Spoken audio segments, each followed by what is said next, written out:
save money. You'll become a better salesperson, you'll become a better leader, and you will become better overall in life because you are now operating from a level of peace and not at a level of scarcity, forcing you to do things that aren't in the best interest of other people. Hey, how's it going, everyone? My name is Matthew Welsh, and welcome to the Leaders Only podcast, where we talk about business, leadership, mindset, and it's pretty much anything revolved around building an incredible life. You know, the reason that I started this podcast is because I felt like on the way to where we're at now, there wasn't really a place to go learn tangible skill sets, leadership qualities, and mindset strategies that you can learn today, apply today, and get immediate results. And so the goal of this podcast is to teach you the things that you need to actually win, to actually change your life, and to actually grow your business and grow your team if you're someone that's in a leadership role. And so if you can do me a favor, if you ever get something out of our message, if you ever get something out of the content, if you can like, share, subscribe, just tell people about it. We put out all this information for free. And so all we ask is that you share it with a friend if you get something out of it. So with that being said, thank you guys so much, and let's tune in. Let's go. I'm a big mood. You can't name a lot of things that I didn't. Today, I'm going to be talking about something that I don't think has ever been covered on YouTube or ever been covered on a podcast or whatever it might be. I don't think anyone's ever talked about this. And it's the fact that great leaders and great salespeople are great savers. Let me say it again. Great leaders and great salespeople are the best savers. They save their money, and it impacts their leadership in a positive way. It impacts their sales in a positive way because they are no longer leading and or selling out of need and desperation. They're leading and selling out of the best interest of those that they come in contact with, and people can pick up on that. People feel that, and it makes all the difference in the world when it comes to their business and their ability to get a result. Let's talk about it from a sales perspective.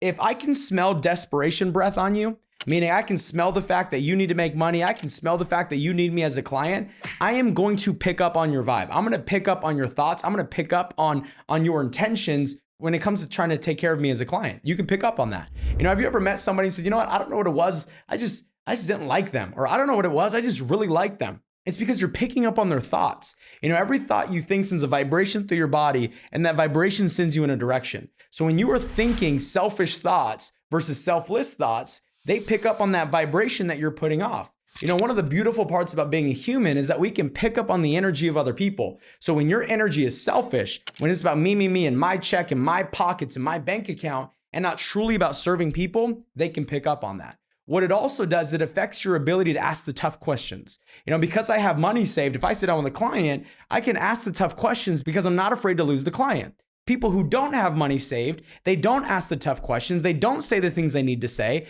And it leads to a client not moving forward. And the only reason you didn't say or ask those questions is because you were afraid to lose the client, because you needed the client, because your income and or your bills and or your expenses that month were depending on it. But if you were a better saver, now you can have genuine, authentic conversations with people, tough conversations with people that actually lead to them becoming your client and or becoming your customer. So people who are great savers are not desperate, and those that are not desperate operate with a different posture and different energy when interacting with clients, because it's no longer I need you, it's I don't need you, I'm doing this because I care. I don't need you, I'm doing this because I want to see your family in a better position. I don't need you, but I'm here to help because you're the friend of X, Y, and Z, or you're a family member of X, Y, and Z, and because I love them, I'm here to take care of you because it's just the right thing to do. Not because I need to get paid, not because I'm trying to line my pockets. And that's such a big deal when it comes to sales. On the other aspect of things, the reason that great savers are also great leaders is because they're able to lead people without money being on their mind. Let me say it again. They're able to lead people without money being on their mind. So often you see somebody in a leadership role and they make leadership decisions, quote unquote, leadership decisions that are not necessarily in the best interest of their people, but in the best interest of their pockets because they need to earn income. And that right there creates a lack of trust in an organization, and it makes people not want to follow that person in leadership. Another perspective on this is that if you need me, you can't lead me. Meaning if I know you need me for overrides, or I know you need me for income, or I know you need me to sell this so you can get X, Y, and Z bonus, what that does is it makes me not want to follow you because it makes me doubt whether or not you're leading me because you genuinely care, and or if you're leading me just because you want a paycheck. And people are not numbers. People are not dollars. People are people.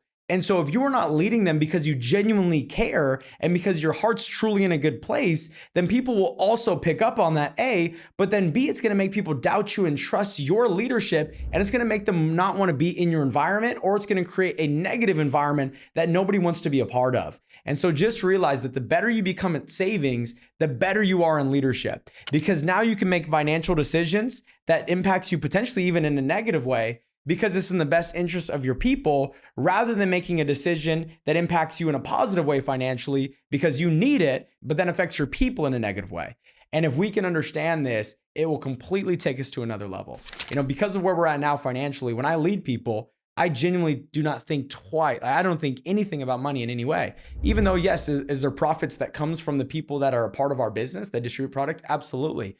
But there's literally not a single ounce of me that ever thinks about that. Not 1 ounce. I don't designate my time based off who makes me the most. I don't pay attention to any of those things. I pay attention to how can I serve this person? How can I help this person? Because I'm not in a position of desperation. I'm not in a position where I need money. And that allows me to truly be present with every person I'm leading. And it allows me to truly make decisions that are in the best interest of the people that I'm working with. And so guys, save money. You'll become a better salesperson, you'll become a better leader, and you will become better overall in life because you are now operating from a level of peace and not at a level of scarcity, forcing you to do things that aren't in the best interest of other people. So with that being said, if you guys got something out of today's content, if you can do me a favor, if you can like, share, subscribe, tell somebody about it, that would mean the world to us. Obviously, we put out all this content for free, and all we ask is that you tell somebody if you got something out of it. Thank you guys so much, and I'll see you guys next week on another episode. Let's get it.